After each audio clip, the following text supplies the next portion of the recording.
ஆன்மீக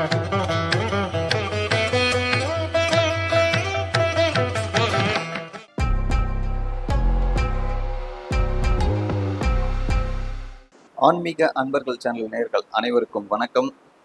இன்னைக்கு நம்ம ஜோதிட பதிவில் அசோக்ராஜ் ஐயாவை பார்க்க வந்திருக்கோம். இவங்களோட தனிச்சிறப்பு என்னன்னா, நாடி ஜோதிடம் பார்த்து ஒருவருடைய எதிர்காலத்தை புட்டு வைக்கக்கூடிய ஆற்றல் படைத்த ஒருவர். சுகர் நாடி ஜோதிடம் மூலம் ஒருவருடைய பிறப்பு முதல் இறப்பு வரை சொல்லக்கூடிய ஆற்றல் படைத்தவர். அவரை சந்திக்க தான் வந்திருக்கோம். ஐயா வணக்கம். ஐயா வணக்கம். தென்னாடுடைய சிவனையை போற்றி எந்நாட்டவர்க்கும் விரைவா போற்றி. மக்கள் என்ன சொல்றாங்க ஐயா? இவ்வளவு நாள் நம்ம சேனல்ல போட்ட பதிவுகளுக்கு என்ன ரெஸ்பான்ஸ் கொடுக்குறாங்க? நல்ல வரவேற்பு வந்திருக்குங்க. நல்ல வரவேற்பு வந்திருக்குது. இப்போ இடையில கூட ஒருத்தவங்க வந்து பார்த்தீங்கன்னா, கீர்த்தனான்னு ஒருத்தவங்களுக்கு வந்து கல்யாணத்துக்காக வந்து பார்த்தாங்க. எந்த வரணும் செட் ஆகலைங்க. நாங்களும் பார்த்துக்கிட்டே இருக்கிறோம். வயசு 29 வயசு ஆகுது, எப்போதான் திருமணம் ஆகும் தெரியல அப்படின்னு சொல்லி ரொம்ப வேதனைப்பட்டு வந்தாங்க. அவங்களுக்கும் நான் பார்த்து அவங்களுக்கு உண்டான வரன் எப்படிப்பட்டவங்களாக இருப்பாங்க, எந்த மாதிரியான தொழில் பணிபுரிஞ்சுட்டு இருப்பாரு, எந்த மாதிரியான நிறுவனத்தில் ஒரு வேலை பார்த்துக்கிட்டு இருப்பாரு, ஐடி நிறுவனத்தில் வேலை பார்ப்பாருன்னு சொன்னால் அதேமாரி ஐடி நிறுவனத்தில் தான் இந்த பொண்ணும் வேலை பார்க்குறாங்க. அதே மாதிரி அவரும் ஐடி நிறுவனத்தில் வேலை பார்க்குறாங்க. 2 பேருக்குமே நல்லபடியாக குடும்பத்தாருக்கும் பிடிச்சி போய் நல்ல விதமாக திருமணம் ஆயிடுச்சுன்னு சொல்லி பத்திரிகையை வந்து கொடுத்துட்டு போனாங்க. இப்போ இந்த சுகர் நாடின்னு சொல்றீங்க இல்லையா, இதோட தனி சிறப்பு என்ன? இது எப்படி பார்த்து? சுகர் நாடி என்றால் அதாவது வியாசருடைய மகன் தான் சுகபிரம்மரிஷி. வியாசர் வந்து பிரம்ம ரகசியத்தையே தெரிந்தவர் யாருன்னு பார்த்தா சுகபிரம்மரிஷி தான்.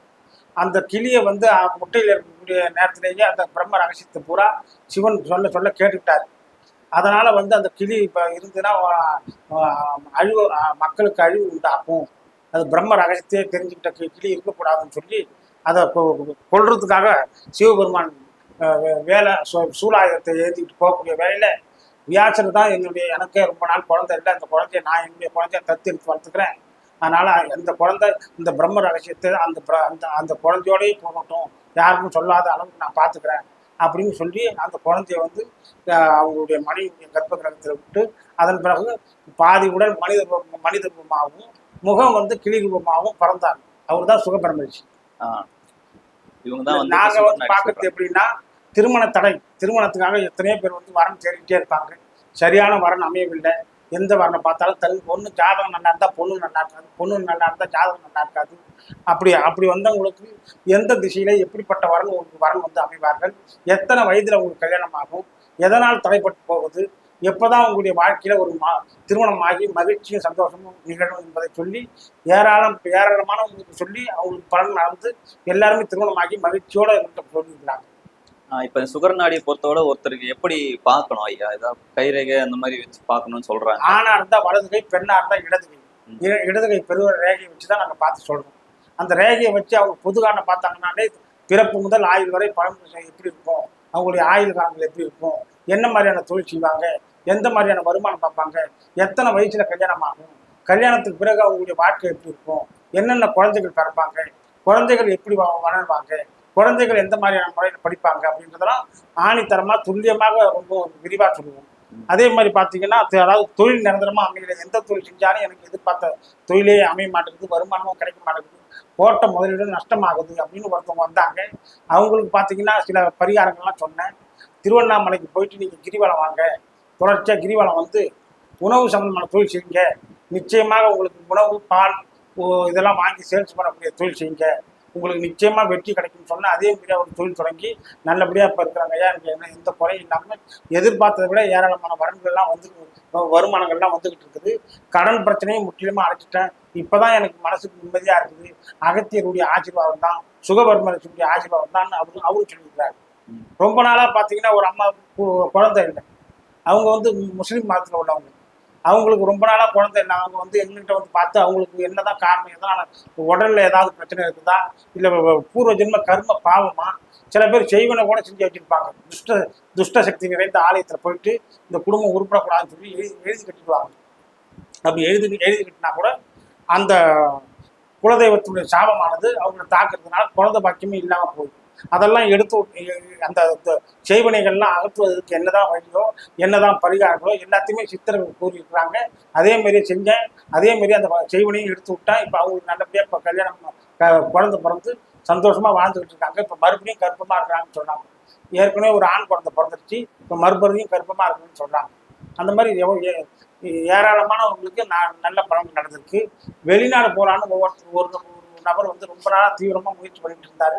வெளிநாடு போகிறதுக்கான வாய்ப்பே அமையாமல் அவர் போராடிக்கிட்டே இருந்தார். அவருக்கும் நான் பார்த்து பரிகாரங்கள்லாம் சொன்னேன். அதாவது திருத்தணி முருகனுடைய ஆலயத்துக்கு சென்று அங்கே போய் அந்த தெய்வத்தை மன்றாடி வணங்கி மாலை சாற்றி அங்கே வந்து ஒரு 11 பேருக்கு அன்னதானம் செய்யுங்க, நிச்சயமாக நீங்கள் வெளிநாடு போயிடுவீங்க அப்படின்னு நான் சொன்னேன்.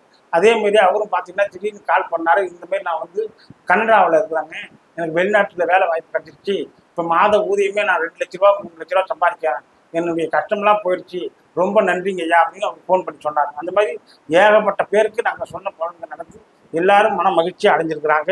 இரண்டாவதாக திருமணத்துக்காக எவ்வளோ பார்ப்போம். முதல் வாழ்க்கை தான் சரியில்லை, இரண்டாவது வாழ்க்கையாவது நல்லபடியாக அமையுமா அப்படின்னு எவ்வளோ பேர் போராடிட்டு வந்திருக்காங்க. அவங்களுக்கு இந்த திசையில் இப்படிப்பட்ட வரன் இந்த பெயர் உள்ளவங்க தான் அவங்களுக்கு மனைவியாக அமைவாங்க அப்படின்னு நான் சொன்னேன். அதே மாதிரி பேர்லேயே பொண்ணு அமைஞ்சு அவங்களும் நல்லபடியாக அவங்களும் நல்லபடியாக வாழ்ந்துக்கிட்டு இருக்கிறாங்க. ஒரு பொண்ணுக்கு இரண்டாவது திருமணத்துக்காக வந்து பார்க்க வந்தாங்க. அவங்களுக்கும் நான் சொன்ன பேர்லேயே மாப்பிள்ளை அமைஞ்சு நல்லபடியாக அவங்க வாழ்ந்துக்கிட்டு இருக்காங்க, எந்த குறையும் இல்லை, இப்போ நான் கன்சீவாக இருக்கிறேன் அப்படின்னு அவங்களும் சொல்லியிருக்கிறாங்க. அந்த மாதிரி யாராவது பிடிக்காதவங்க பார்த்தீங்கன்னா பில்லி சூனியங்கள் செஞ்சு நல்ல வசதி வாய்ப்பாக வாழ்ந்துக்கிட்டு இருப்பாங்க. ஏராளமான பணங்களும் செல்வங்களும் பொண்ணும் பொருளுமே இருக்கும். ஆனாலும் உடலில் பார்த்தீங்கன்னா பல நோய்களுக்கு ஆளாகி மருத்துவ சிகிச்சை எடுத்துக்கிட்டு மருந்து மாத்திரை சாப்பிட்டு விரும்பிய உணவையும் சாப்பிட முடியாமல் விரும்பிய வாழ்க்கையும் வாழ முடியாமல் தவியாக தவிப்பாங்க. அந்த மாதிரி வெளிநாட்டில் ஒருத்தர் இருந்தார். எனக்கு எல்லா வசதியும் இருக்குதுங்க, உடம்புல மட்டும் சரியில்லை, என்னதான் மருந்து டாக்டர்கிட்ட போனாலும் உங்களுக்கு நல்லா தான் இருக்குன்னு சொல்கிறாங்களே, ஆனால் எனக்கு உடம்புல எப்போ பார்த்தாலும் நோய் எதிர்ப்பு சக்தி கம்மியாக இருக்குது, சாப்பிட்டா சாப்பாடு ஒட்ட மாட்டேங்குது, நிம்மதியாக தூங்க முடியல, நிம்மதியாக இருக்கவும் முடியல, எல்லாமே பிரச்சனையாகவே இருந்துக்கிட்டு இருக்கு அப்படின்னு அவர் சொன்ன போது அவருடைய ஓலைச்சுடி எடுத்து பார்க்கும்போது அது வந்து அவருடைய பூர்வ ஜென்ம கர்ம வினை. போன ஜென்மத்தில் அவர் செய்த கர்ம பாவத்தினால்தான் இந்த ஜென்மத்தில் வந்து இப்படிப்பட்ட நோய்களுக்கு ஆளாகி டாக்டராலேயே கண்டுபிடிக்க முடியாத அளவுக்கு நோய்களுக்கு ஆளாகி பல துன்பத்தை அடைகிறாங்கன்னு சொல்லி அதை தெரிஞ்சுக்கிட்டு அதுக்குண்டான பரிகாரங்கள்லாம் நான் செஞ்சேன். இப்போ அவரும் உடல் ஆரோக்கிய தொழுகிறாங்க. அந்த தொழில் நல்லபடியாக இருக்கிறாங்க ஐயா. என்னுடைய மனைவி குழந்தை கூட நான் இப்போ சந்தோஷமாக வாழ்றேன். அகத்தியருக்கு அகத்தியருடைய ஆசீர்வாதம் எனக்கு கிடைச்சாலே போதும் அப்படின்னு சொல்லி அவரும் மனதார பாராட்டினார். மேலும் பில்லி சூனியங்கள் செய்வனைகள் இதெல்லாம் வந்து பல வகையில் பிடிக்காதவங்க சொந்த பந்தங்கள் வாயிலாக தான் வைப்பாங்க. அந்த மாதிரி இருந்தால் கூட அந்த செய்வனையை விரட்டி விட்டோம்னா அது யார் செஞ்சாங்களோ அவங்களே போய் தாக்கும். அதனால எதை பற்றி கவலைப்படாமல் நீங்கள் ஓலைச்சுடியை வந்து பாருங்கள். உங்களுடைய பிறப்பு முதல் ஆய்வு வரை உங்களுடைய எதிர்காலங்கள் துல்லியமாக சொல்லப்படுகிறது. அதாவது ரேகையை வச்சாலே உங்கள் பேர், பெற்றோர் பேர் எல்லாமே நாங்களே சொல்லுவோம். இப்போ இருக்கிற வயசுலேருந்து ஆயுள்காலம் மட்டும் எப்படி வாழ்வீங்க, என்ன மாதிரியான வாழ்க்கையை வாழ்வீங்க, குடும்பத்தில் என்னென்ன முன்னேற்றங்கள் ஏற்படுத்தும் அப்படின்றத எல்லாத்தையுமே சொல்லுவோம். அது சார்ந்த மாதிரி அவங்க செஞ்சு நல்லபடியாக வாழ்வாங்க, எந்த குறையும் இல்லாமல் செல்வ செழிப்போடு வாழ்வாங்க. காதல் பிரச்சனையாக இருந்தாலும் சரி, அதாவது நம்ம ஒரு பையனை விரும்புகிறோம், ஆனால் அவர் வந்து நம்மளை வந்து கொஞ்ச காலம் நல்லா பழகிட்டு இப்போ வேணான்னு சொல்லி விரட்டுறாரு, உனக்கு எனக்கு செட் ஆகாது அப்படின்னு சொல்லி ஒருத்தவங்க வந்து மனம் வந்து பார்த்தாங்க. அவங்களுக்கும் சில பரிகாரங்கள்லாம் சொன்னோம். அந்த பரிகாரங்கள்லாம் முறைப்படி செஞ்சாங்க. இப்போ இருவருமே ஒன்றிணைந்து நல்லபடியாக பேசி கல்யாணத்துக்கு நிச்சயமாகி இப்போ கல்யாணம் பண்ண சூழ்நிலையில் இருக்கிறாங்க. அந்த மாதிரி நல்ல பலன்கள்லாம் சித்தர்கள் மூலமாக தான் நடக்கும், முனிவர்கள் மூலமாக தான் நடக்கும்.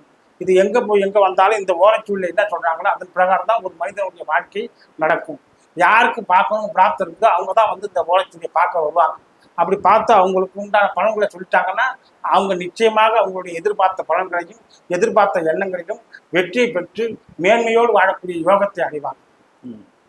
வேற என்ன மாதிரி பிரச்சனைகளுக்கு வராங்க ஐயா? வேற மாதிரி பார்த்தீங்கன்னா வந்து அதாவது சொத்து பிரச்சனை, அண்ணன் தம்பிக்குள்ள சொத்து பிரச்சனை, எப்போதான் விடிவு கிடைக்குன்னு தெரியல. மாமனார் வந்து எங்களை வந்து சொத்தை பிரிக்கக்கூடாது கொல்லக்கூடாது அப்படின்னு சொல்லி அவர் ரொம்ப பிடிவாதமாக இருந்துகிட்டு இருக்காரு.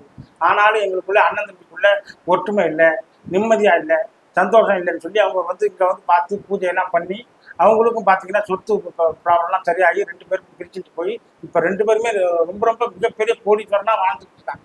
சொத்தை பிரிச்சதும் அவங்கவுங்களுக்கு சேர வேண்டிய சேர வந்ததும் அவங்கவுங்களும் நல்ல மிகப்பெரிய கோடீஸ்வரனாக இருக்கிறாங்க. முன்னேறத சிக்கல் வேதனை கஷ்டங்கள் எதுவுமே இல்லாமல் சந்தோஷமாக வாழ்ந்துருக்கு.